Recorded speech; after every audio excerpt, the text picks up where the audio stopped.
Hello friends, welcome to my video. आज की इस वीडियो में हम लोग डीएवी क्लास 6 साइंस चैप्टर 1 के पार्ट 2 के एक्सप्लेनेशन को हम करने वाले हैं।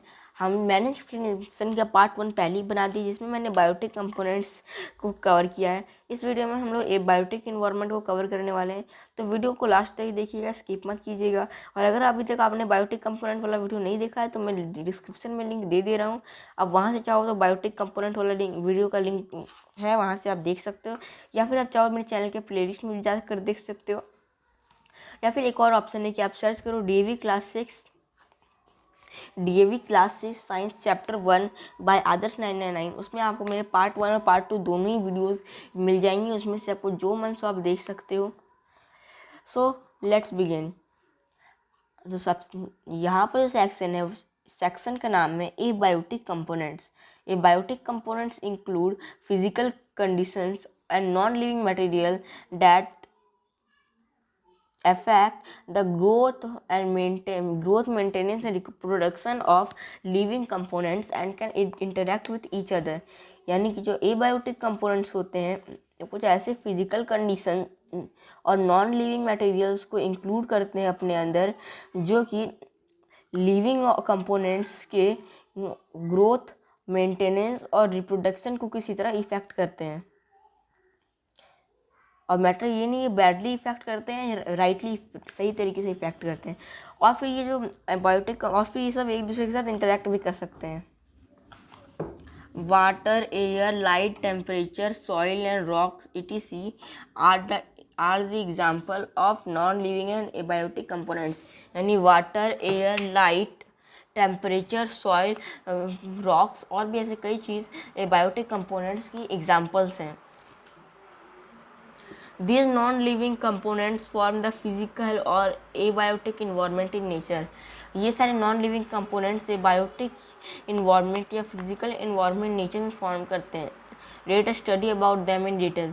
चलिए उनके बारे में डिटेल में पढ़ते हैं। Water is essential for growth of all living organism। Water सभी लिविंग ऑर्गेनिज्म के ग्रोथ के लिए ज़रूरी है, जो कि हम सब जानते हैं। It is needed and used for drinking, bathing, cooking etc। यानी कि इसकी ज़रूरत भी है और यूज़ भी किया जाता है पीने के लिए, नहाने के लिए, खाना बनाने के लिए। Animals and plants cannot survive without water। Animal और प्लांट पानी के बिना सर्वाइव नहीं कर सकते। It is used for irrigation of crops। इसे क्रॉप्स की इरीगेशन के लिए यूज़ किया जाता है, यानी इसका ज़रूरत इरीगेशन के लिए भी होता है। Humans can and other animals need water for different activities of their life. यानी ह्यूमन्स और बाकी एनिमल्स को अपने लाइफ के अलग अलग एक्टिविटीज़ के लिए पानी की ज़रूरत होती है। तो सोचिए और इन सारे एक्टिविटीज़ का लिस्ट बताइए जिसमें हम वाटर को यूज़ करते हैं। तो यहाँ पर ये आपको 3 एक्टिविटीज़ मिल जाएंगी, ड्रिंकिंग, बाथिंग, कुकिंग, और यहाँ इरीगेशन की जगह इरीगेटिंग ऑफ क्रॉप्स। ऐसे करके आप और भी सोच सकते हो और भी चीज़ें लिख सकते हो, वॉशिंग, और भी बहुत सारे ऑप्शंस हैं, आप उन्हें सोच के लिख सकते हो। तो फिर ये बायोटिक कंपोनेंट में हमारे जो वाले सेक्शन में हमें मिला था वाटर। अब वाटर में भी एक और सेक्शन है जो कि है rain water harvesting. Rain water harvesting is a way to collect rain water when it rains. यानी जो रेन वाटर हार्वेस्टिंग एक तरीका है जिससे हम रेन वाटर को बचा सकते हैं, उन्हें स्टोर कर सकते हैं जब बारिश हो रही हो। तो rain water can be stored above the ground और अंडरग्राउंड। यानी रेन वाटर को ग्राउंड के ऊपर या ग्राउंड के नीचे स्टोर किया जा सकता है और फिर बाद में यूज़ किया जा सकता है। ये नेचुरली होता है ओपन रूरल एरियाज़ में, यानी जो गांव वाले एरियाज़ हैं या कम डेवलप्ड एरियाज़ हैं वहाँ पर तो ये नेचुरली होता है, क्योंकि वहाँ पे बहुत बड़े बड़े खेत मिल जाएंगे, मैदान मिल जाएंगे, कई जगह मिट्टियाँ हैं। उन सब पे जब पानी गिरता है तो वो सारे वैसे भी पानी सारा फ्लो करके ग्राउंड वाटर में ही चला जाता है और सब ग्राउंड वाटर फॉर्म करते हैं। लेकिन कंजेस्टेड मेट्रोपोलियन सिटीज़, मेट्रोपोलियन यानी महानगर, metro cities, we need to create a method to capture rain water. क्योंकि मेट्रो सिटीज़ में जगह बहुत कम होती है। आप बड़ी बड़ी सिटीज़ में जाओगे, दिल्ली में जाओगे, मुंबई में जाओगे, कोलकाता में जाओगे, चेन्नई में जाओगे, ये चारों मेट्रो सिटीज़ जो हैं, ये चारों जो इंडिया के जो 4 मेट्रो सिटीज़ हैं, इन सिटी में जब भी आप जाओगे आपको इतना कंजस्टेड जगह मिलेगा, बड़ी लंबी लंबी बिल्डिंग्स बनी रहती हैं और सारी बिल्डिंग भरी रहती हैं, इतने लोग होते हैं। आप इतनी कम और इतने ज़्यादा एरिया वाले जगह में कोई मैदान कैसे, इतनी ज़्यादा कंजस्टेड एरिया में कोई मैदान कैसे रहेगा? तो ऐसे में हमें एक मेथड बनाना ही होगा, क्योंकि अगर हम लोग अगर हम लोग बिल्डिंग्स बना सकते हैं बड़े बड़े, इतने सारे लोगों को स्टोर करने का मेथड बना सकते हैं, तो हम लोग रेन वाटर हार्वेस्टिंग का मेथड क्यों नहीं बना सकते? तो ऐसी मेथड बनाया गया रेन वाटर हार्वेस्टिंग का एक method, roof top rain water harvesting. एक ऐसा ही एक मेथड है, यहाँ पर रेन वाटर को रूफ के टॉप्स पर यानी छतों के ऊपर टेरेसेस पर स्टोर किया जाता है, और फिर ये पाइप्स के जरिए वाटर टैंक्स में यानी टंकियों में, गड्ढों में, या फिर छोटे छोटे कुओं में ये पानी जाता है। क्योंकि पानी बहुत ज़्यादा इम्प्योर होता है, इसलिए अगर हमें इसे यूज़ करना है हाउस होल्ड पर्पज़ के लिए, तो पहले हमें इसे फ़िल्टर और प्यूरीफाई करना होगा, तभी इसे यूज़ करना चाहिए। Rain water harvesting can supplement the requirement of water in cities. जो रेन वाटर हार्वेस्टिंग है, पानी, ये सिटीज़ में जो पानी की जो इतनी ज़्यादा रिक्वायरमेंट है इतनी पॉपुलेशन में, उसके लिए रेन वाटर हार्वेस्टिंग बहुत हेल्प कर सकता है, और ये सब सॉइल की वाटर लेवल को भी इंक्रीज करेगा। सब सॉइल एक सॉइल का लेयर होता है। This can help in maintaining and increasing greenery in urban areas.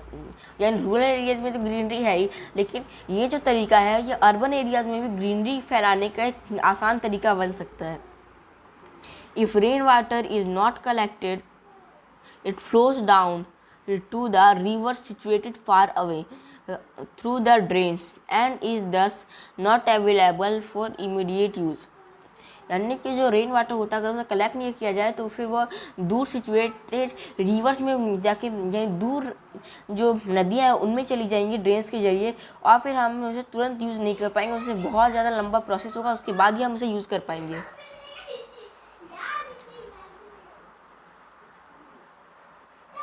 The rainwater that falls on the roads or concrete areas goes into the drains। यानी जो रेन वाटर है वो जब रोड्स और कंक्रीट वाले एरिया में फॉल करता है तो वहाँ पर तो एब्जॉर्ब हो नहीं पाएगा, तो फिर वो फ्लो करके ड्रेन में गिरता है, और जो कि अनट्रीटेड ग्राउंड, और फिर वो सीप करता है ग्राउंड में, यानी वो फिर धीरे धीरे ग्राउंड की ओर धीरे धीरे जाता है, और फिर ये ग्राउंड वाटर को रिचार्ज करता है, यानी दोबारा ग्राउंड वाटर को बढ़ाता है। Innovative water collection methods needs to be use in different areas to collect and use rain water. यानी इतने सारे क्रिएटिव अच्छे वाटर कलेक्शन के जो मेथड्स हैं, इन्हें अलग अलग एरिया से पानी और यानी रेन वाटर को कलेक्ट करने के लिए यूज़ करना चाहिए। Activity 4. Think of some innovative ways by which use of rainwater and its wastage can be minimized at school and at home। यानी कुछ ऐसी इनोवेटिव वेज ढूंढिए जिसके द्वारा जो रेन वाटर है उसको वेस्टेज को रोका जा सकता है, और फिर इसको स्कूल और घर में इसका वेस्टेज को मिनिमाइज किया जा सकता है। Interact with your friends, neighbours and family members. अपने फ्रेंड, नेबर और फैमिली मेम्बर्स के साथ बात कीजिए, और make a poster harvest water to harness life. यानी एक पोस्टर भी बनाइए सबके साथ मिलकर, और उस पोस्टर का स्लोगन रखिए harvest water to harness life. अब हमारा इसी में एक और सेक्शन है, वाटर वाला सेक्शन खत्म हुआ, अब आया एयर वाला section. We know that all living organism need air for their survival। हम सब जानते हैं कि सारे लिविंग ऑर्गेनिज्म को जिंदा रहने के लिए एयर की ज़रूरत है। Air is a mixture of several gases. Air कई टाइप के गैसेज का मिक्सचर है। Oxygen, nitrogen and carbon dioxide are important gases present in air. यानी ऑक्सीजन, नाइट्रोजन और कार्बन डाइऑक्साइड हवा में प्रेजेंट कुछ इंपॉर्टेंट गैसेज हैं। Plants and animals use oxygen for respiration. Plants consume more carbon dioxide for photosynthesis and release oxygen back into the atmosphere। यानी जो plants हैं और एनिमल्स हैं वो ऑक्सीजन का यूज़ करते हैं रेस्पिरेशन के लिए। प्लांट्स कार्बन डाइऑक्साइड कंज्यूम करती है और फोटोसिंथेसिस के लिए, और ऑक्सीजन बैक रिलीज करती है एटमॉस्फेयर में। Beside oxygen, nitrogen and carbon dioxide, small amounts of other gases, very many bacteria and viruses and dust are also present in air. ऐसा नहीं है कि ऑक्सीजन, कार्बन डाइऑक्साइड, नाइट्रोजन इसमें है, air में कई छोटे छोटे हैं, कुछ अमाउंट में कई स्मॉल अमाउंट्स में भी कई गैसेज जैसे आर्गन, जेनॉन और भी ऐसे करके कई सारे गैसेज हैं, हीलियम, नियॉन, सब इतने सारे गैसेज हैं, बहुत सारे गैसेज हैं। सो और कई सारे बैक्टीरियाज भी हैं, बैक्टीरियाज कम नहीं है हवा में, और उसके साथ ही साथ धूल कण भी है, डस्ट भी है। Clean air essential for our health, साफ जो हवा होती है वो हमारे हेल्थ के लिए काफ़ी एसेंशियल होती है। As it provides the oxygen that is necessary to sustain life, क्योंकि ऐसे इसलिए क्योंकि जो ऑक्सीजन होता है प्योर एयर में वो हमारे लाइफ के लिए बहुत ज़रूरी होता है। Natural light is provided to us by the sun during the day and by the moon during the night. तो हमें जो नेचुरल लाइट मिलता है, ये नहीं कि हम लोग ने बल्ब बनाए, बल्ब जला दिया, बस हमें लाइट मिल गया, नहीं। या नेचुरल लाइट की बात हो रही है, यानी कि दिन में हमें नेचुरल लाइट सन देता है और रात को हमें नेचुरल लाइट मून देता है। तो नेचुरल लाइट हमें सन और मून के द्वारा दिन और रात में मिलता है। The moon as you know only reflect the sun's light, कि आपको पता होगा कि मून खाली सन का लाइट रिफ्लेक्ट करता है, उसके पास खुद की कोई एनर्जी नहीं होती है। अगर आप मून के पास जाके अर्थ को देखो तो भी आपको अर्थ रिफ्लेक्ट करता हुआ दिखेगा। मून के पास खुद की एनर्जी नहीं है, वरना अभी वो भी एक स्टार होता, वो अर्थ के चारों ओर रोटेट नहीं कर रहा होता। Hence sun is the ultimate source of natural sunlight। इसी तरह सन ही एक अल्टीमेट सोर्स है, एक आखिरी शक्तिशाली सोर्स है नेचुरल लाइट का। क्योंकि मून के दम पे लाइट दे रहा है, सन के दम पे, लेकिन सन क्योंकि एक स्टार है तो वो अपने पावर से लाइट दे रहा है। The natural light is used by the plant to grow and prepare their food। ये नेचुरल लाइट प्लांट के द्वारा यूज़ किया जाता है अपने फूड को ग्रो और प्रिपेयर करने के लिए।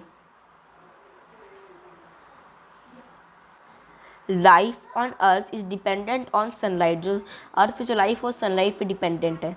सनलाइट नहीं हुआ तो चारों अंधेरा हो जाएगा, और फिर हमें इतनी एनर्जी भी कहाँ से मिलेगी, कितना टाइम तक हम लोग, सोलर एनर्जी तो बंद हो जाएगी, कितने टाइम तक हम लोग कोयले और पानी वाली स्टीम एनर्जी के दम पे जिंदा रह पाएंगे, बहुत कम टाइम। और क्योंकि सनलाइट चला जाएगा तो सनलाइट जाने से प्लांट्स ख़त्म होने लगेंगे, प्लांट्स मर जाएंगे, जिसके कारण फिर खाने पीने की कमी हो जाएगी और फिर फूड क्राइसिस आ जाएगा। तो इनडायरेक्टली हर चीज़ लाइफ सन पे, इनडायरेक्टली के डायरेक्टली हर चीज़ सनलाइट पे डिपेंडेंट है। Plant use sunlight and prepare their own food by photosynthesis. Plant जो होते हैं वो सनलाइट का यूज़ करते हैं और अपना खाना खुद फोटोसिंथेसिस के जरिए बनाते हैं। Light penetrates into the forest as well as the water bodies. Penetrates यानी घुसना होता है, यानी एंटर करना। जो लाइट है वो फॉरेस्ट के साथ साथ वाटर बॉडीज़ में भी एंटर करता है। Aquatic plants use sunlight for photosynthesis. Aquatic plants को भी फोटोसिंथेसिस के लिए सनलाइट का ज़रूरत है। इसका मतलब ये भी नहीं सोच सकते कि जो एक्वेटिक प्लांट्स है वो तो जिंदा रहेंगे सनलाइट के बिना, उन्हें भी सनलाइट की ज़रूरत पड़ती है बाकी नॉर्मल प्लांट्स की तरह। बस ये अलग बात है कि उनके पास कितना अमाउंट ऑफ लाइट रीच कर रहा है, ये उन प्लांट्स के पास कितना अमाउंट ऑफ लाइट रीच कर रहा है, ये पानी की गहराई के बढ़ने और घटने पर डिपेंड होता है। गहराई ज़्यादा तो लाइट कम, गहराई कम तो लाइट ज़्यादा। That is why only few plants are able to survive in deep water। यही कारण है कि जो गहरे डीप वाटर होते हैं उनमें कुछ ही प्लांट सर्वाइव कर पाते हैं। Plants and animals respond to light in different ways. जो प्लांट्स और एनिमल्स लाइट में डिफरेंट वेज में रिस्पॉन्ड करते हैं।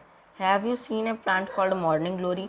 क्या आपने कभी कोई ऐसा प्लांट सुना है जिसको मॉर्निंग ग्लोरी कहा जाता है?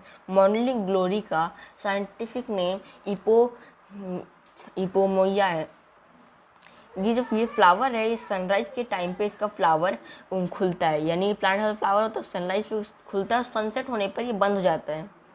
ऐसे ही कुछ प्लांट्स के लीव्स दिन में ओपन रहते हैं और रात को बंद हो जाते हैं।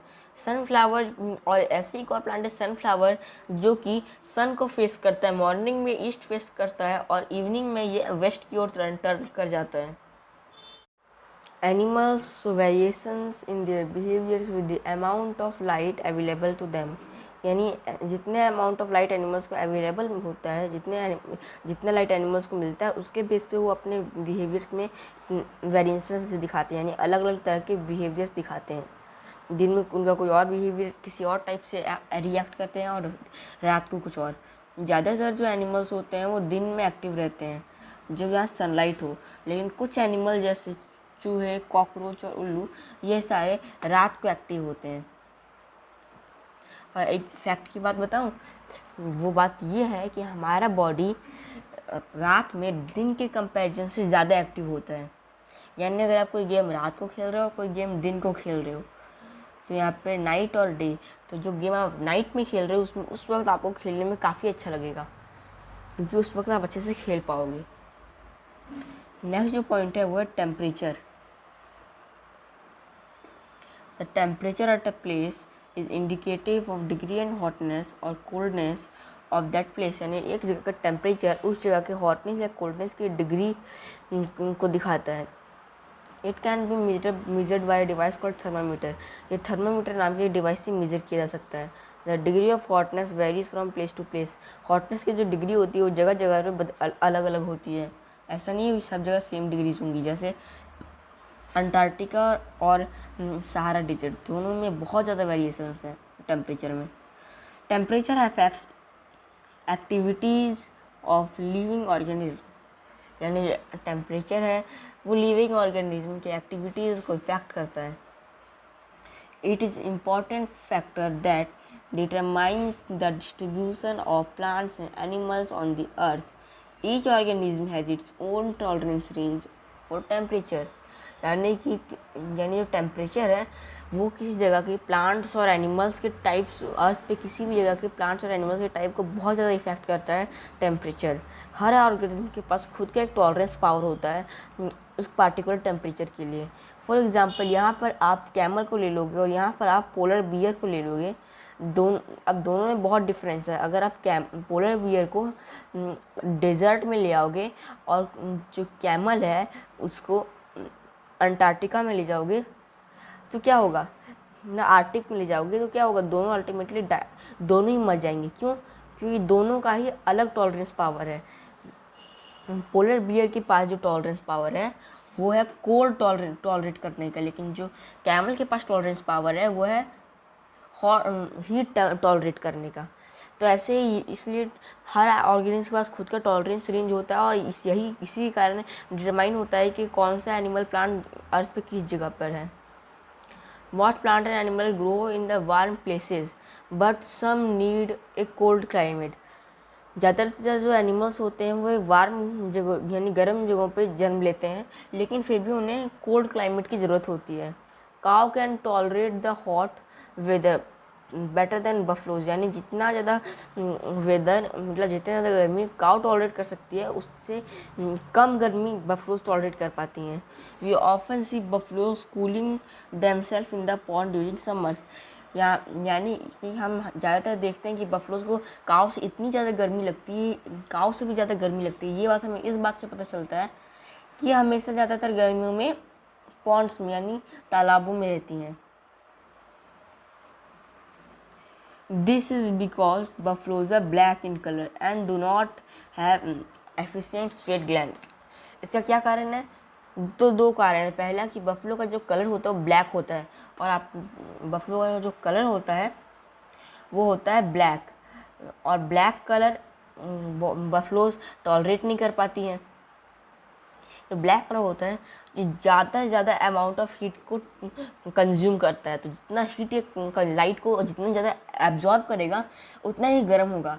अब ये बफलो क्या करे, अभी बफलो क्या करेगी, इससे हम लोग को भी गर्मी लगती है, लेकिन हम पसीना निकाल के वो सारा गर्मी भी निकाल देते हैं। लेकिन बफलोज के पास तो काफ़ी पसीना निकालने के लिए उतने सारे स्वेट ग्लैंड्स होते भी नहीं है, तो फिर वो अपनी गर्मी को किससे बाहर निकाले। यही कारण है कि गर्मियों के मौसम में वो लोग पॉन्ड्स में रह के अपना टाइम स्पेंड करते हैं ताकि उन्हें ज़्यादा गर्मी ना लगे।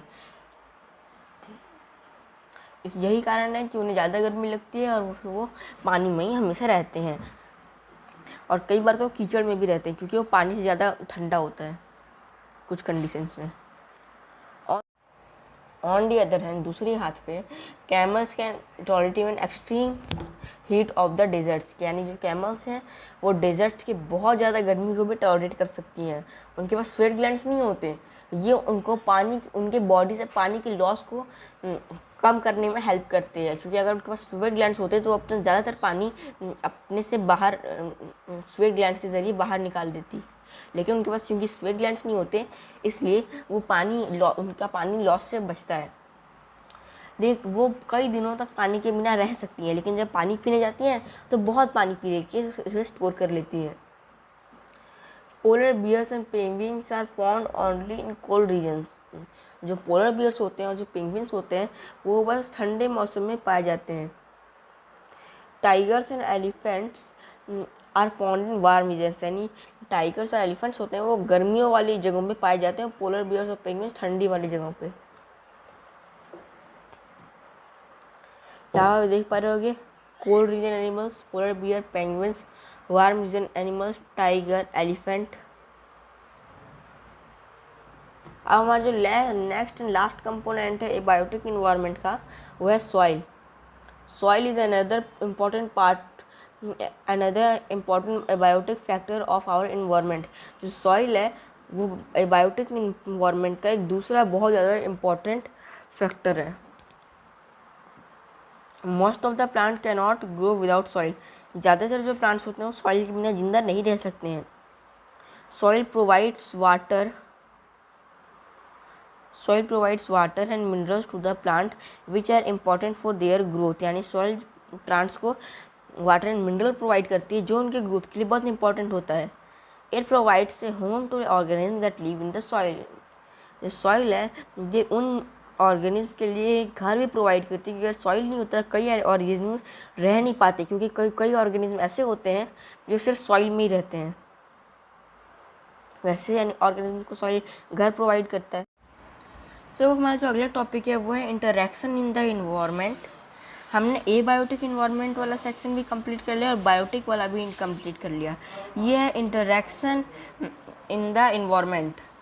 तो फिर ये हमारा लास्ट टॉपिक है आई थिंक, क्योंकि उसके बाद फिर हमारा चैप्टर ख़त्म है। हाँ, हम उसकी यही लास्ट टॉपिक है हमारे चैप्टर का, उसके बाद फिर हमारा चैप्टर ख़त्म हो जाएगा। Plants and animals are interdependent in food relationships. Plants और एनिमल्स फूड रिलेशनशिप्स में एक दूसरे पर निर्भर हैं। इंटरडिपेंडेंट यानी एक दूसरे पर निर्भर। खाने के मामले में सारे प्लांट्स और एनिमल्स एक दूसरे पर निर्भर हैं। There are animals that feed on plants. Animals भी ऐसे होते हैं जो प्लांट्स खाते हैं। And many of such animals are eaten by other animals, यानी कुछ एनिमल्स होते हैं जो प्लांट खाते हैं, तो उन एनिमल्स को कोई और एनिमल खा जाता है। Which in turn are eaten by some other animals, और फिर उन एनिमल्स को भी कोई और एनिमल खा जाता है। और यही होता है फूड चेन, यानी इसने इसको खाया, इसने इसको खाया, इसने इसको खाया, और इस तरह फूड चेन चलता गया। Just for example grass producer है, उसे डियर ने खाया, डियर को फिर लायन ने खाया। यहाँ पे ग्रास जो है वो प्रोड्यूसर है, क्यों? क्योंकि उसने अपना फूड खुद प्रिपेयर किया, खुद मेहनत किया, उसके बाद फिर फूड प्रिपेयर किया। फिर जो है वो है डियर। डियर क्या है? वो प्राइमरी कंज्यूमर है, यानी फर्स्ट कंज्यूमर। सबसे पहले डियर ने ही उसे कंज्यूम किया। अब क्योंकि डियर उसे कंज्यूम कर चुका है, अब लायन ने डियर को ही कंज्यूम कर लिया। तो इस तरह से लायन ने क्या कंज्यूम करना चाहे? लायन ने चाहा डियर को कंज्यूम करना, लेकिन डियर ने ग्रास को कंज्यूम कर रखा था, इसलिए वो सेकेंडरी कंज्यूमर हुआ ग्रास का।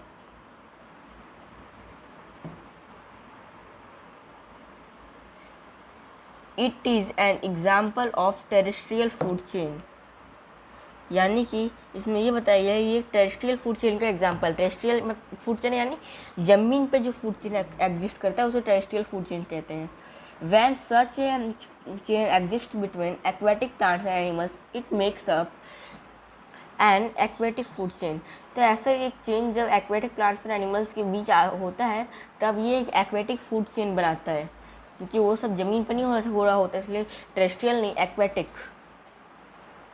यहाँ आपको एक्टिविटी मिला हुआ है, एक्टिविटी नंबर 5।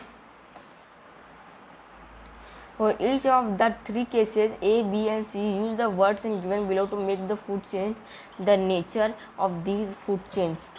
तो यहाँ पे आपको बताना है कौन किसको खाता है, फिर वो किसके द्वारा खाया जाता है। तो ग्रास सबसे पहले, ग्रास हॉपर को रैट को आउल, फिर आउल को स्नेक, ऐसे करके ये पूरा फूड चेन बनेगा।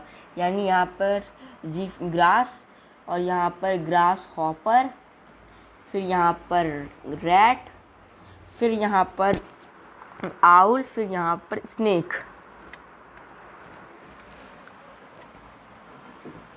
अब ये देखिए, अब आपको यहाँ बताना है ये जो फूड चेन है ये टेरेस्ट्रियल है, ये एक्वेटिक है। तो यहाँ देखिए ये सारे एक्वेटिक एनिमल्स ही हैं। तो ये हुआ aquatic food chain.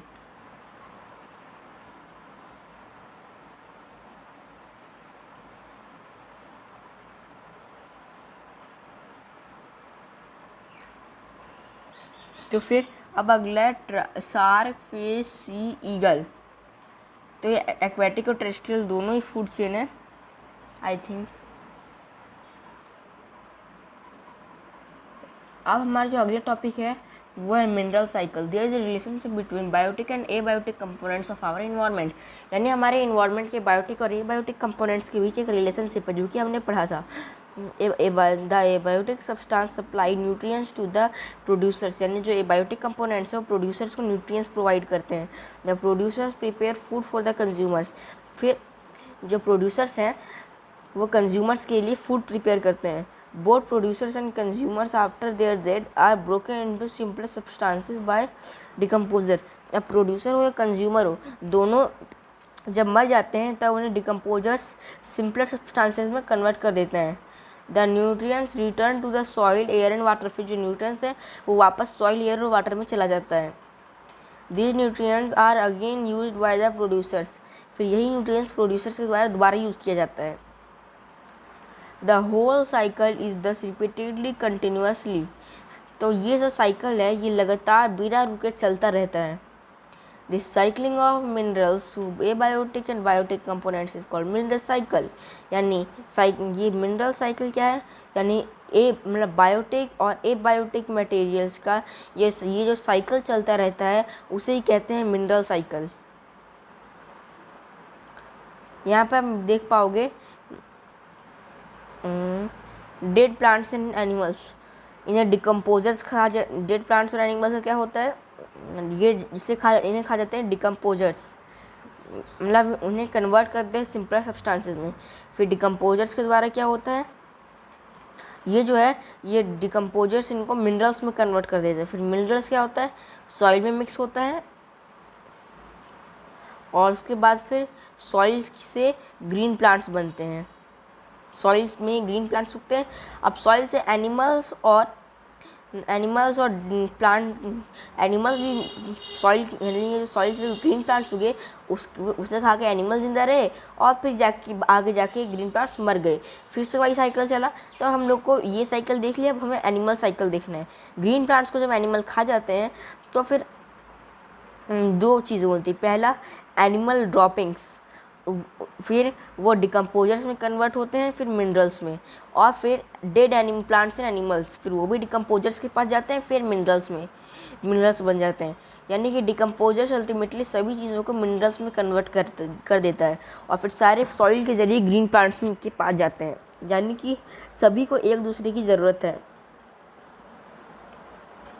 During the process of respiration both plants and animals take in oxygen from atmosphere and give out carbon dioxide back into the atmosphere। यानी रेस्पिरेशन के दौरान जब जो रेस्पिरेशन होता है जो प्लांट्स भी करते हैं और एनिमल्स भी, और ये ऑक्सीजन लेते हैं और कार्बन डाइऑक्साइड छोड़ते हैं।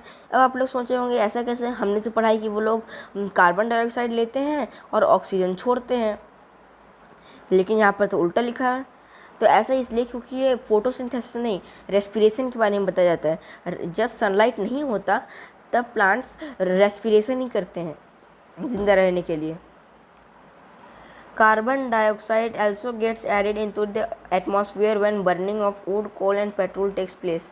जो कार्बन डाइऑक्साइड है ये तब भी एटमॉस्फेयर में आ जाता है जब लकड़ी, कोयले या फिर पेट्रोल को जलाया जाता है। This increases the level of carbon dioxide in the atmosphere. ये एटमॉस्फेयर में कार्बन डाइऑक्साइड का अमाउंट इंक्रीज करता है।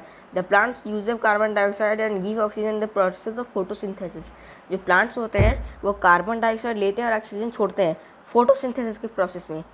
क्यों आप कंफ्यूज नहीं होइएगा, यहाँ फोटोसिंथेसिस है और यहाँ पर रेस्पिरेशन है। सनलाइट में वो लोग सनलाइट में जब सनलाइट होता है तब वो लोग फोटोसिंथेसिस करते हैं, लेकिन जब सनलाइट नहीं होता है तब फिर वो लोग रेस्पिरेशन करते हैं। Thus the balance is maintained between the given out of amount of oxygen carbon dioxide in the atmosphere। इसलिए सब कुछ एकदम बैलेंस मेंटेन ही रहता है कि वो ऑक्सीजन ले रहे हैं दे रहे हैं, सारा बैलेंस मेंटेन रहता है। अगला है कार्बन डाइऑक्साइड। कार्बन डाइऑक्साइड से फोटोसिंथेसिस कार्बन डाइऑक्साइड फोटोसिंथेसिस से ऑक्सीजन में कन्वर्ट होता है। ऑक्सीजन फिर रेस्पिरेशन प्लांट्स करते हैं, फिर रेस्पिरेशन के बाद वो लोग उससे कार्बन डाइऑक्साइड रिलीज़ करते हैं। फिर कार्बन डाइऑक्साइड लेके फोटोसिंथेसिस, फिर ऑक्सीजन रिलीज़, फिर ऑक्सीजन लेके रेस्पिरेशन और कार्बन डाइऑक्साइड रिलीज़। इस तरह ही चलता रहेगा और यही इसी शेप वाले साइकिल में बीच में है ऑक्सीजन। यानी ऑक्सीजन की मदद से जब कोई चीज़ जलती है तब फिर वो कार्बन डाइऑक्साइड प्रोड्यूस करती है, क्योंकि ऑक्सीजन के बिना कोई आग नहीं जल सकता। यही कारण है कि स्पेस में आग नहीं होती है। हाँ, कुछ जो स्टार्स होते हैं उनका टेम्परेचर बहुत ज़्यादा हाई रहता है, कई लाख्स ऑफ डिग्री सेल्सियस भी हो जाता है कभी कभी। लेकिन बात यह है कि वो आग नहीं होता है, वो एनर्जी होती है।